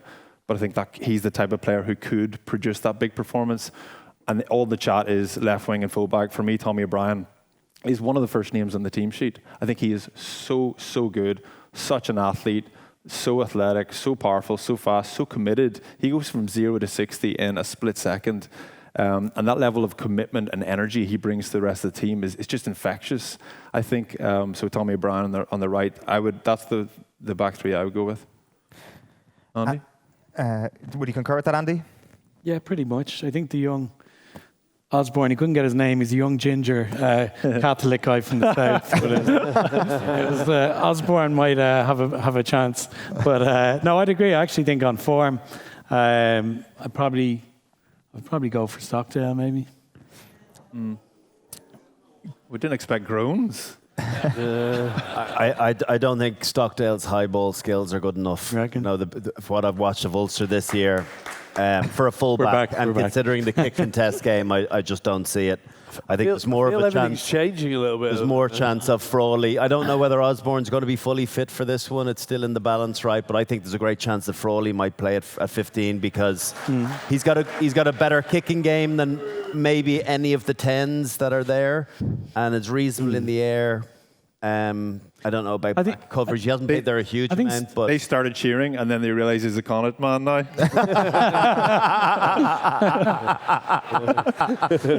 They went, yeah, oh.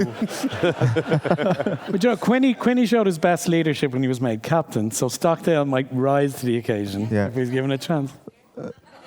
Andrew, do you want to put up a defence for Stockdale? Because there was a lot of love, or a lot of the opposite of love for him playing a full back, I think, from the Stockdale's been, I think he's been hammered. So we talked about this a number of weeks ago. I think he's been hammered. Obviously, it's been, talk about second season syndrome. He's had that for 7 seasons. After that incredible year he had, put the ball in his hands and he scores tries, and he was just set. He was the spark for everything that happened that went right for Ulster. And Ireland, I suppose. But he's still, like, I don't think he's performing quite at that level, but he's not a million miles away from it. And I feel like he has put back-to-back performances together for Ulster consistently for long periods, and then he makes one high-profile error and he gets hammered for it. And I feel like it's very unfair how he's been treated. I feel like, I think he deserves a lot more credit. People talk a lot about Stuart McCloskey, how he's been banging the door for a long time. He's been patient. It's been admirable seeing how much character and kind of just stubbornness. I'm going to stay in there until I get an opportunity, then I'm going to take it. And I feel like Stockdale's not that different. But I see the Jamie Osborne thing. Farrell loves him. I think he wants to find a way to get him into his team, whether it be centre, winger, fullback. But for me, certainly if it's based on form, Osborne hasn't even been playing. But I think it's probably a slightly emotional one. I think Jacob Stockdale deserves to get another opportunity, and hopefully from his perspective, he gets that opportunity and takes it. Andy, who's starting at out half next Thursday? Personally, I would go with Jack Crowley, actually. What I think is an issue in Irish rugby culture for many, many years is that there's a referendum every week when a number 10 doesn't have a great game. And this has been going on since Ollie Campbell and Tony Ward in the 80s. Sexton versus O'Gara versus Humphreys. Sexton retires, and then you get 2. Well, I would say there's probably 3 and maybe 4 very talented 10s now, actually. But when Jack came in, he won. Did he win a Grand Slam in his first? A Six Nations Championship, rather, in his first season. Started every minute of it. This when the country was in mourning for the loss of Johnny Sexton after 17 years. But Jack came in and did that. Then the following season, Sam gets a run. They're both incredibly talented. They're both really young for a 10. Ironically, I would say I never peaked as a 10, but if I was to say I peaked, it was at 29, 30 when my legs were gone. Because you actually start to understand the game implicitly. The problem is you can't fucking act in it. But it's just exposure and exposure and exposure to, tactical situations. We played an A game together in Welford Road, and I was 23, and I had this ego, and I wanted to kick as long as I could, but I wasn't kicking to touch, and they were giving it to their number 8, I think Alex Sanderson, who just kept running it back and pounding us. Quinny ripped the head off me in Welford Road. Fucking put it in the stands, he was saying. But it was like, as a young guy, your ego gets in the way, so I actually don't think Sam or Jack have big egos. They're actually pretty grounded. It's just the need for patience, I think, culturally in Ireland, that young lads who are in competition like that are allowed to make a couple of mistakes. We don't need to make a decision. And Trico and myself have talked about this. We don't even need to pick a number 1. We can have 2 choices and interchange them. The All Blacks do it. South Africa have done it. Why do we have to pick one? Just use them. There's Harry Byrne and Frawley potentially as well. So there is ability there. I would pick Jack, though, next week. Long answer. On that, Mike, it looks like George Ford is going to start the Six Nations for England, maybe because Finn Smith has got a bit of a quad injury at the moment. Would George Ford have been starting anyway, or is there anywhere near that level of debate happening in England at the moment? No, I don't think. It's interesting. I think until sort of the autumn, and then obviously what he did against Argentina and America in the summer when he didn't really need to be there, but Ford wanted to go, and he sort of took a young group of players underneath his wing, and we had a great tour. We unearthed some, Tommy Roebuck, Seb Atkinson. We've unearthed some new talent off the back of that. And Ford's got such a connection with the coaches now. He's like having a coach on the field. I think, Finn Smith's obviously coming through, and just talking what you're saying, we've got 3 now. Marcus Smith, who would have thought that we're not even talking about him? You put it back a year. I know Quins are absolutely dog shit, but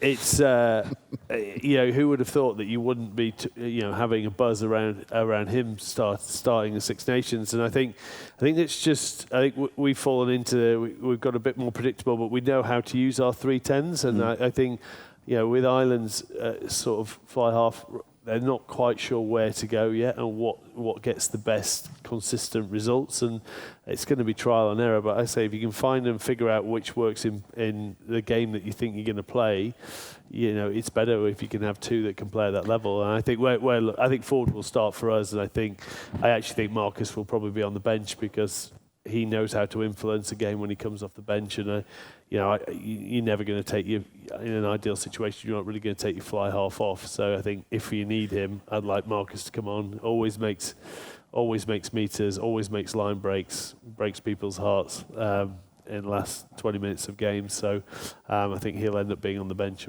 I think Mike was, correct me if I'm wrong, but where you dropped for the World Cup semi-final for Mike Catt, but then it was just for a kicking thing because it was raining, and then you were picked for the final. I've been there already. Okay, sorry. Yeah. But like that, what's wrong with that? You know what I mean? Obviously that hurts you, but it was good for Clive Woodward. He said I was always going to pick. I was always going to pick you in the final. I was like, well, but we fucking lost in the semi.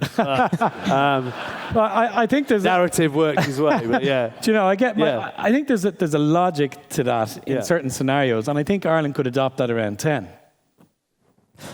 Yeah, for sure.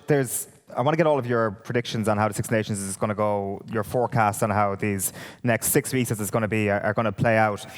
Mike, while we still have you here, there's a couple of things from earlier on that we didn't quite get to. I can't believe we've been here until 10 to 10 and we haven't asked you about your reality television career at this stage. A glittering reality television career, although kind of like Ireland in World Cup quarterfinals, just a series of near misses is what the situation is. Yeah, but I lose to great human being, the jump, ski, athlete, prowess. I lost to an unbelievable athlete in Joey Essex.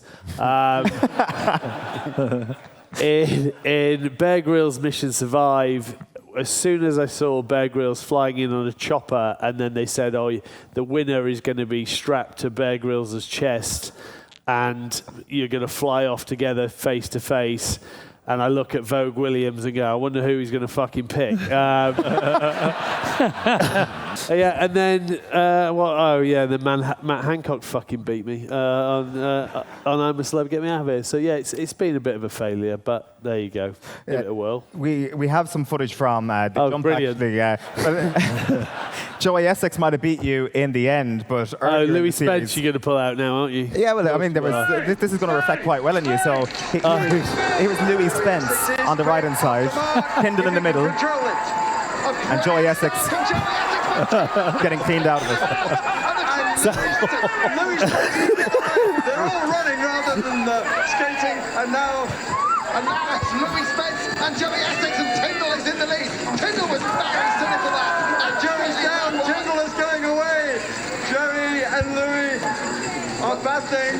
Unbelievable balance. Has got it on ice. I mean, now remember, it's the loser that will face the judge. He has fallen on the That looks like what you did to the midgets in Queenstown. He saw Joey Essex. You end up winning this race.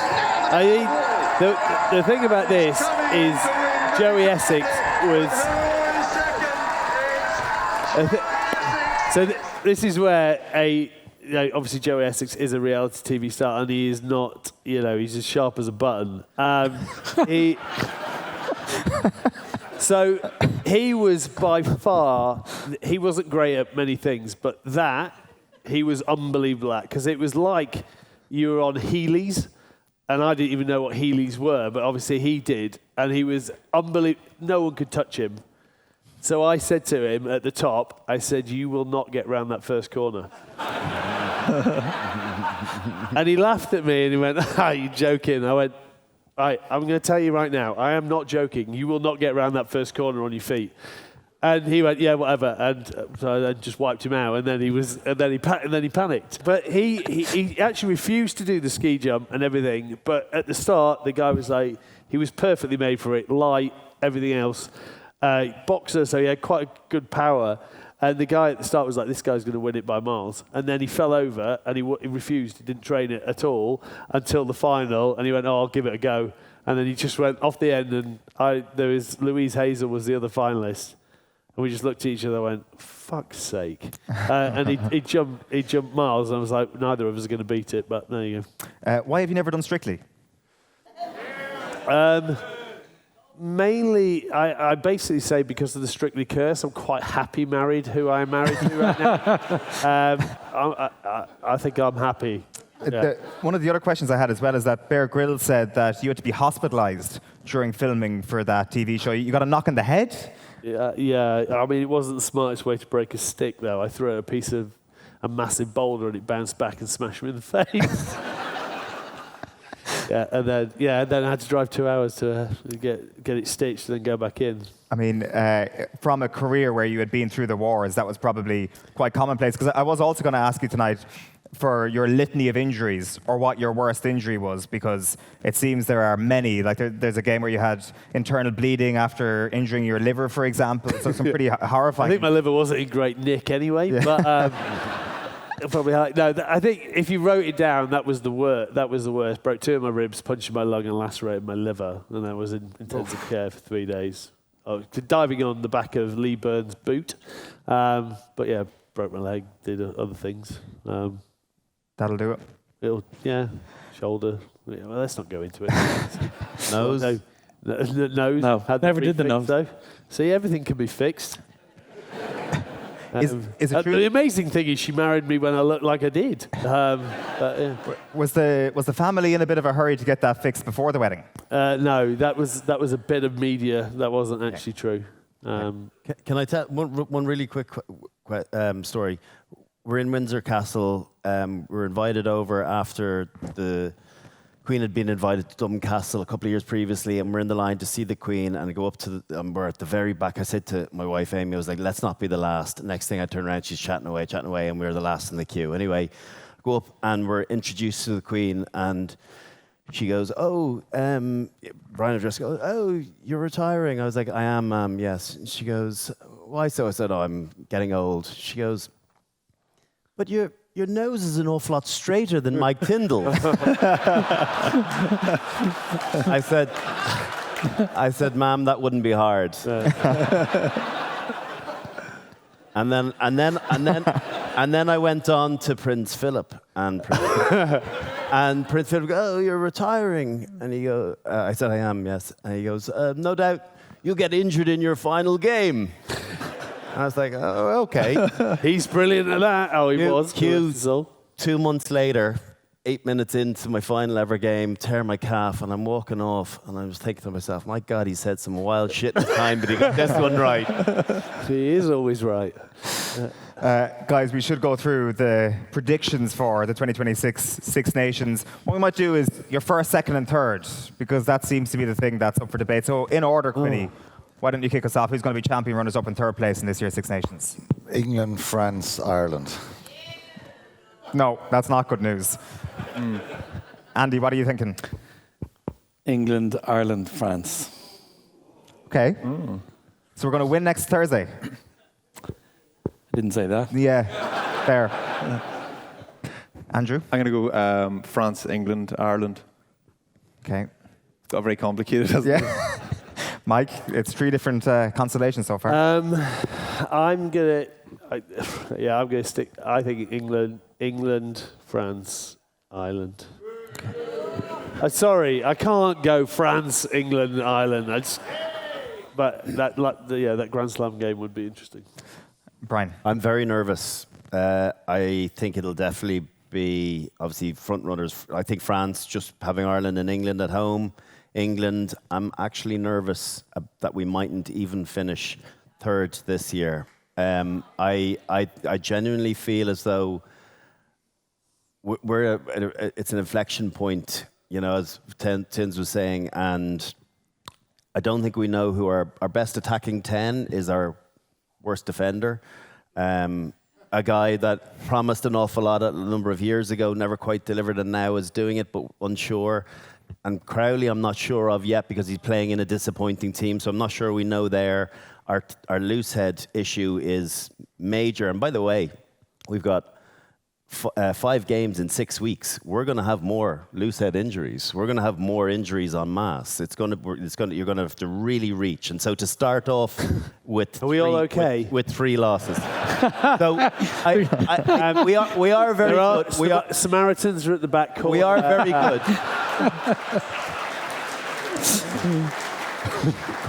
We are good at home, but I actually think this time round, and we've beaten Scotland 9 years in a row, I think it'll be a bloody tough game against them. I will say Ireland third, but I think it's going to be bloody tight.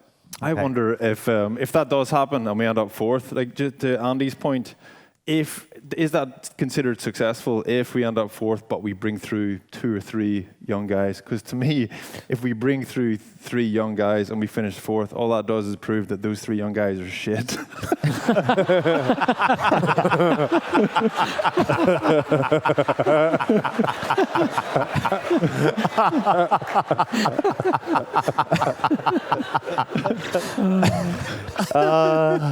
Brilliant.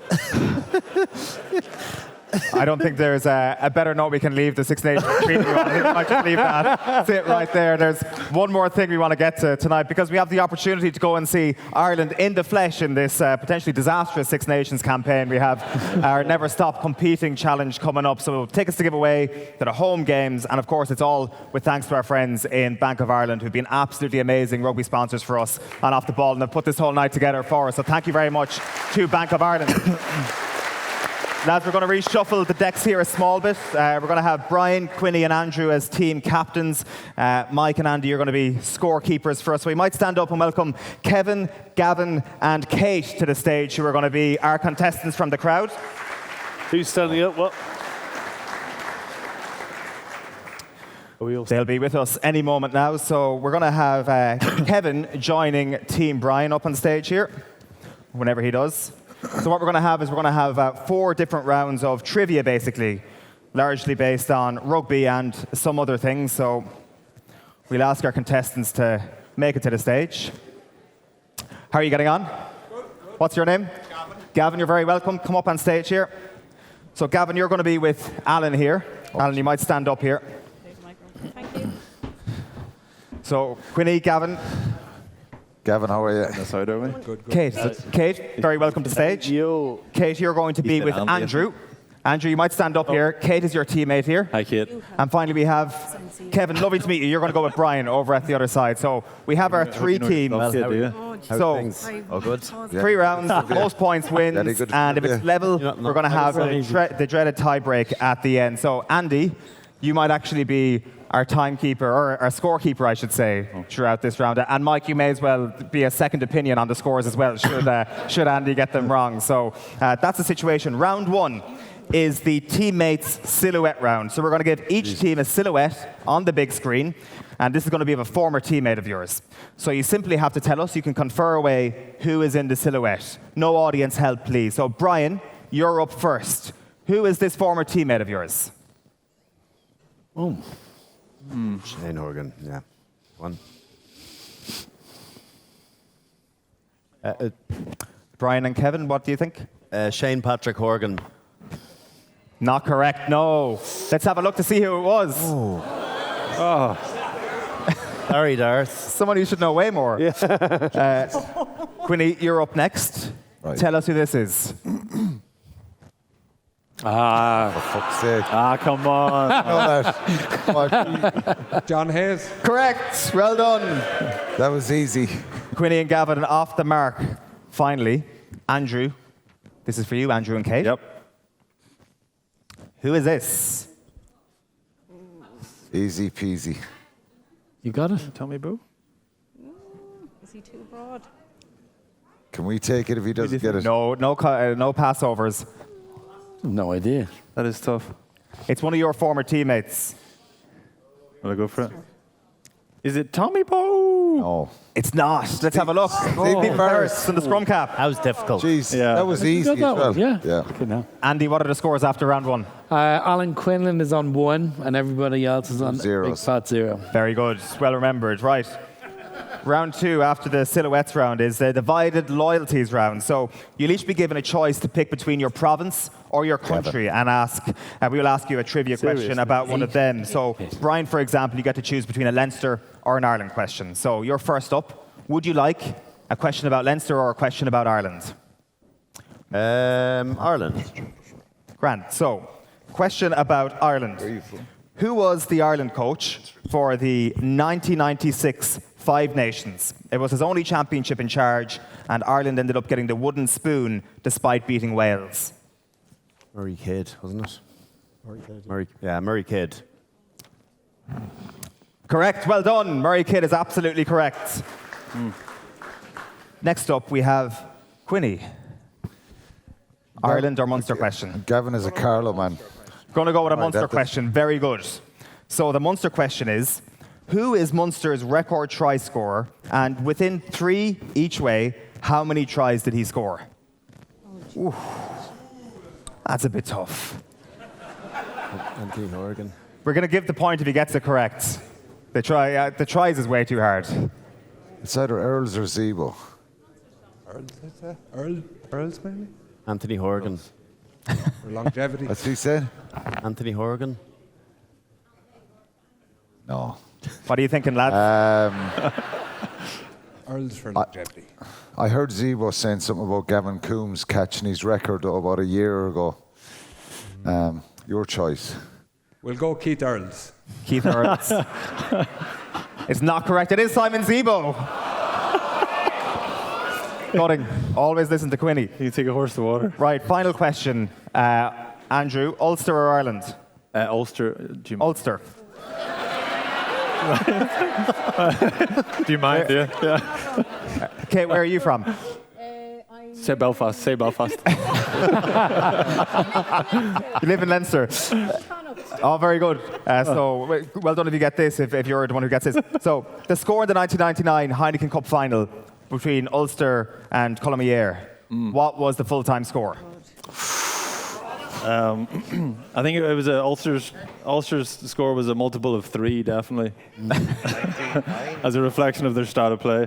I'm going to go 21. Lower? 18? 19-9. No, it's correct. Huh? No, you can't do this. Man. Who thought you knew? I would trust your gut instincts, Andrew. As a good Ulster man with loads of knowledge, trust your first instinct. Okay. 21. And what was the other? 3. Oh, Jesus. No. 21-6. Hit the post. It's a brutal game. Andy, what are the scores? Alan and Gavin are on 1. 1.5. Can we give him the half? Okay. Yeah. 1.5. No, fucking no. Wait, 1. He's on 1. No way. Don't give it to him. Sorry. They might get a half. No chance of you getting a half. Kate and Andrew are on 0. We get a half. Give them a half. No, you don't. Brian and Kevin are on 1. 1. Very good. So it's all to play for. Yeah. Round 3 is you're in the presence of royalty round. So to honour our special guest, in this round, each team is going to be shown a member of the royal family on a horse. And all they have to do is tell us which member of the royal family is on a horse. Big advantage for a friend of the royal family, Brian O'Driscoll.